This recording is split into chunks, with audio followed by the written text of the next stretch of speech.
Vamos falar sobre o diagnóstico, tratamento e medidas profiláticas da doença de Chagas. Como mencionado, a doença de Chagas ela é dividida nas seguintes fases. Quadro clínico da doença: fase aguda, fase indeterminada e a fase crônica.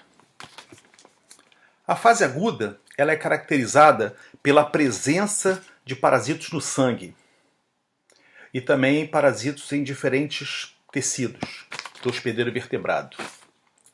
Inicia-se também nessa fase uma grande produção de anticorpos, além de sinais inespecíficos, como febre, mialgia, cefaleia, fraqueza, entre outros. Por outro lado, a fase crônica ela é caracterizada pela ausência de parasito.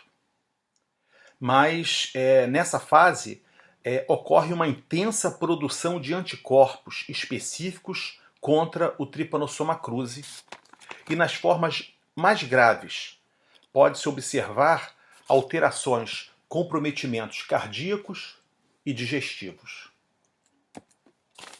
O diagnóstico clínico está baseado nas manifestações dos sinais e sintomas e informações epidemiológicas. A maioria desses sinais são inespecíficos, porém, alguns deles são mais sugestivos, como, por exemplo, os sinais de porta de entrada, como o sinal de romanha ou o chagoma de inoculação. Os dados epidemiológicos importantes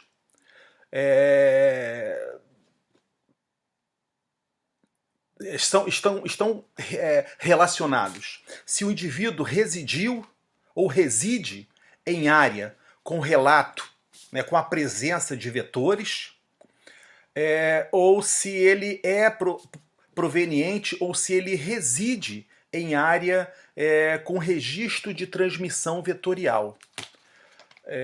Então, a conversa do paciente com o médico é importante, né?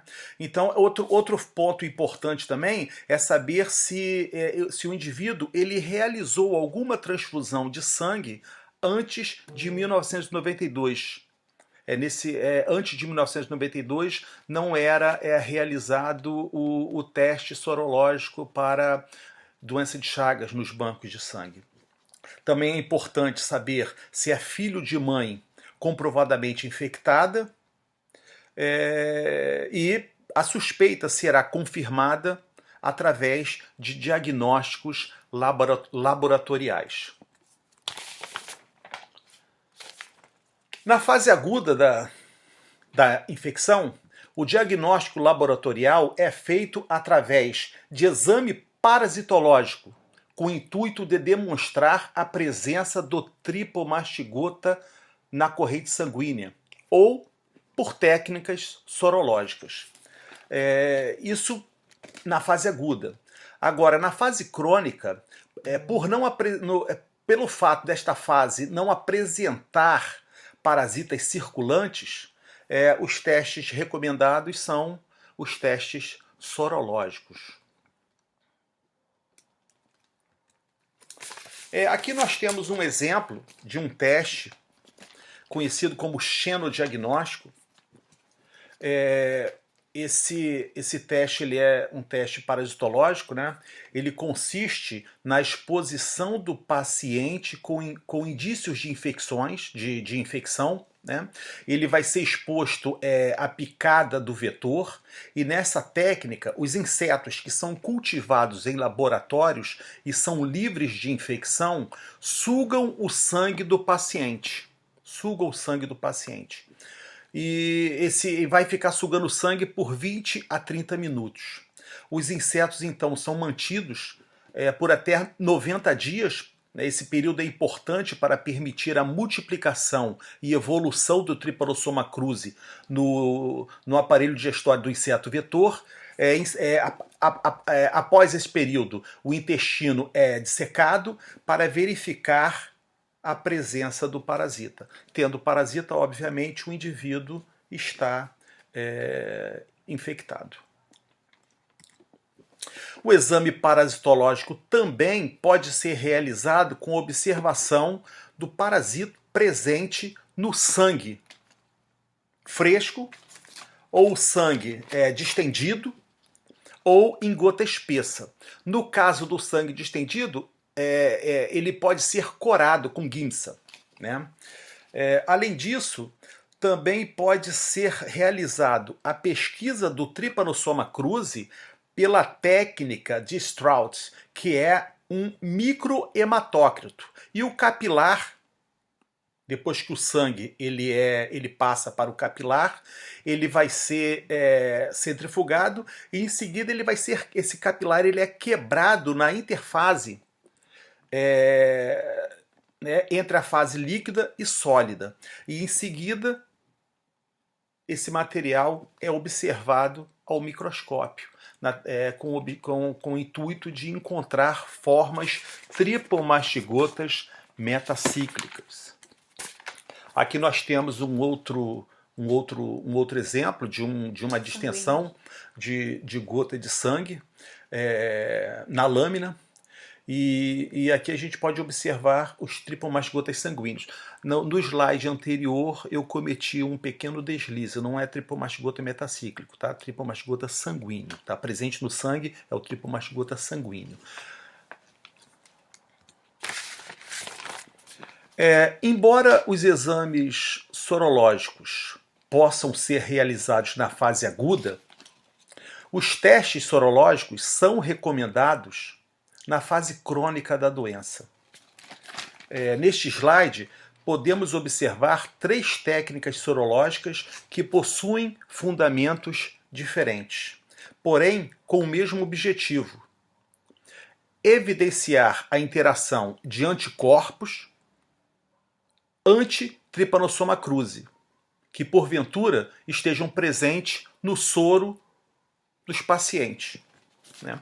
Aqui na esquerda, nós temos o teste conhecido como teste de ELISA, onde essa interação, né, antígeno-anticorpo será demonstrada por atividade enzimática. O antígeno parasitário imobilizado é incubado com o soro do paciente, e em seguida adiciona-se um segundo anticorpo ligado ao enzima.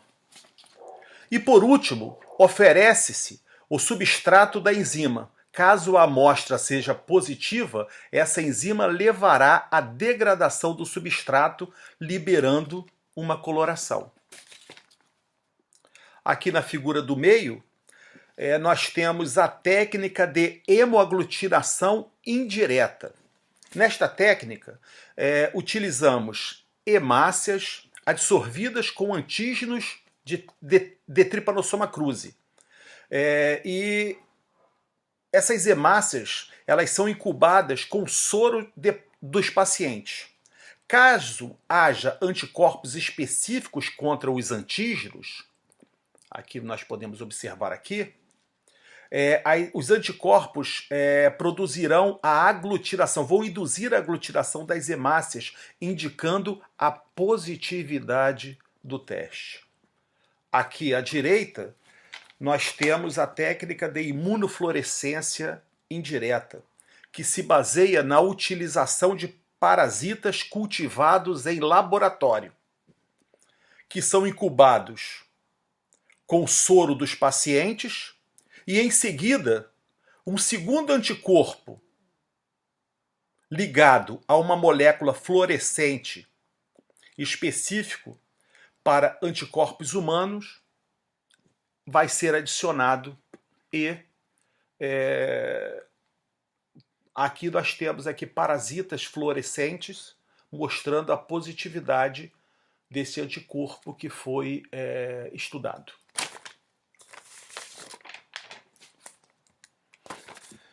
Bem, está preconizado que a positividade dos pacientes é dependente da demonstração de 2 testes positivos.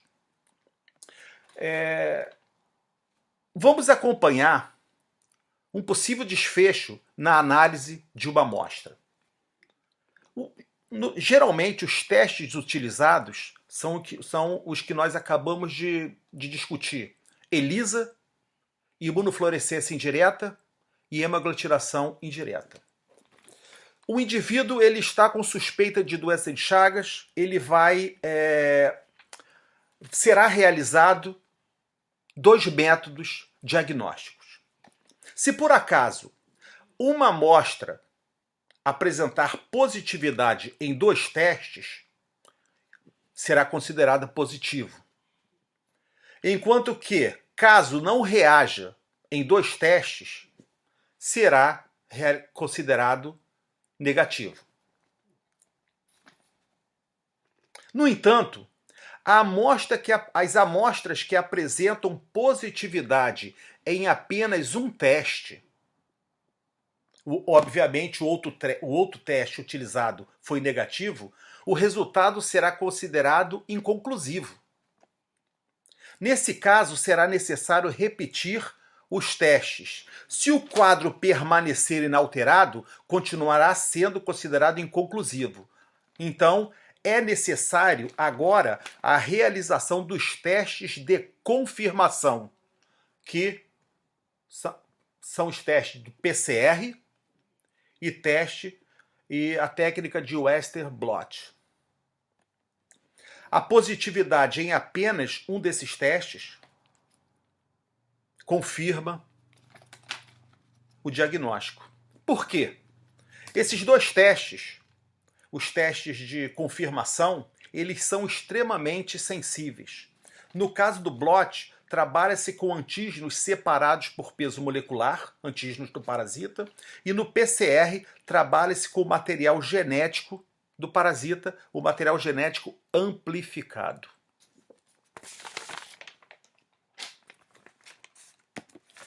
Vamos conversar um pouco agora sobre o tratamento da doença de Chagas. O tratamento da doença de Chagas está restrito a 2 drogas. E 2 drogas nitroheterocíclicas: o benznidazol e o nifurtimox. Essas 2 drogas, elas, de maneira geral, possuem mecanismos de ação. A ação direta do radical nitroânion, geração de radicais livres de oxigênio, produção de moléculas reativas e inibição direta de enzimas. Essas drogas, elas têm uma ação efetiva na fase aguda, enquanto que na fase crônica a eficácia é muito pequena, ou é muito pequena. Essas drogas não apresentam uma eficácia considerável na fase crônica da doença. Aqui nesse slide nós temos agora os mecanismos específicos de ação das 2 drogas. Antes eu falei de maneira geral, aqui nós temos as ações mais específicas. E apesar dessas drogas serem usadas, essas drogas, o grande problema do tratamento da doença de Chagas diz respeito aos efeitos colaterais, né? Existem muitas desvantagens neste tratamento. É exatamente por causa disso que existe um interesse muito grande de vários laboratórios que estão trabalhando para tentar desenvolver produtos naturais ou novas drogas com ação eficiente contra o parasita, porém com efeitos colaterais nulos ou diminuídos. Aqui mais um slide, agora de maneira mais detalhada, mostrando o efeito a alta toxicidade do benzoridazol, né? Eu deixei exatamente deixei o benzoridazol porque ele é a droga de primeira escolha no tratamento da doença de Chagas aqui no Brasil.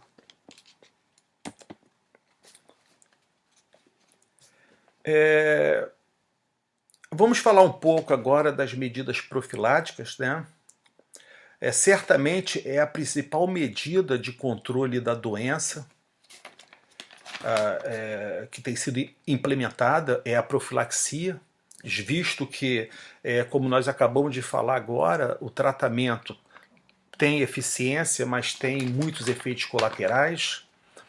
Não existe vacina ainda para a doença de Chagas, existem vários estudos. Então, a medida profilática certamente é a mais recomendada, né? Então, melhoria das habitações rurais é sabido, quando a gente fala de doença de Chagas, todo mundo lembra daquelas casas de pau a pique, onde o barbeiro encontra, né, um inseto vetor, ele encontra nas frestas do barro que secou um refúgio para descansar durante o dia, né? É importante também o uso de inseticidas contra o inseto vetor, identificação e seleção de doadores do sangue. A partir de 92 isso foi implementado. Então, exatamente por causa dessa medida profilática, a transmissão pela transfusão sanguínea, praticamente, eu acredito que 100% não existe mais casos mais identificação desses casos, né? E controle de transmissão congênita. Aqui nós temos, eu comentei com vocês, um exemplo da melhoria habitacional. As casas de pau a pique, as casas como eram antes, são substituídas por casas de alvenaria. Né? Mesmo que esta região seja uma área endêmica, obviamente esta casa, por estar ela não apresentar rachaduras, não apresentar buracos nas paredes, isso dificulta e muito a presença do vetor. Além disso, é importante também fazer a dedetização, e principalmente a dedetização das paredes, porque mesmo que tenha rachaduras, quando o barbeiro for se esconder nessas rachaduras, ele vai encontrar essa parede impregnada de veneno, e ele vai morrer ou vai sair desta casa.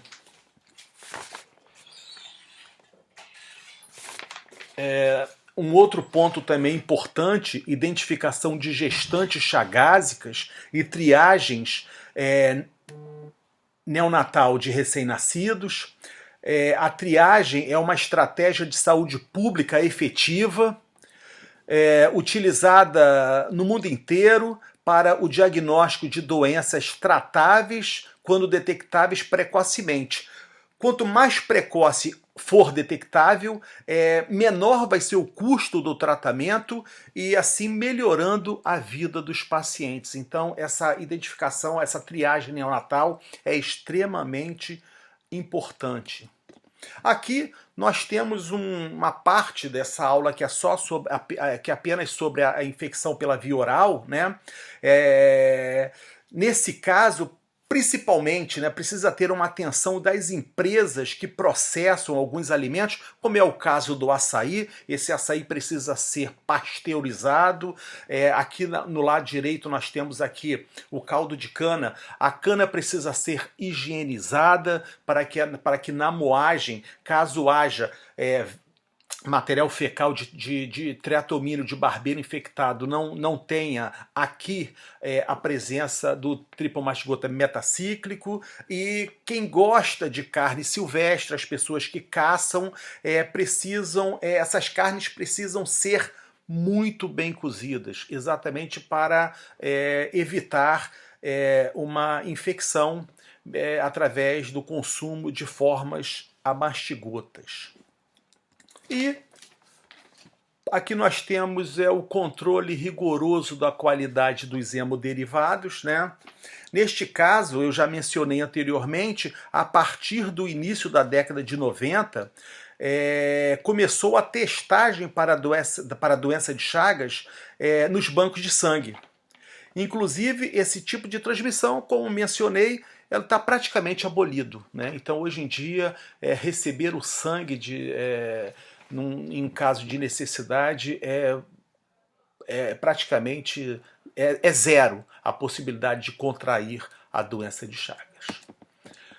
Então, mais uma vez, apenas para reforçar, para controlar a transmissão transfusional é necessário fiscalizar a qualidade do sangue dos doadores, mediante exames que comprovem que eles não são portadores, e isso já vem sido realizado há algum tempo. Aqui apenas uma revisão geral das medidas de controle, nós falamos sobre praticamente todas elas, e agradeço muito a atenção e um grande abraço para todos vocês.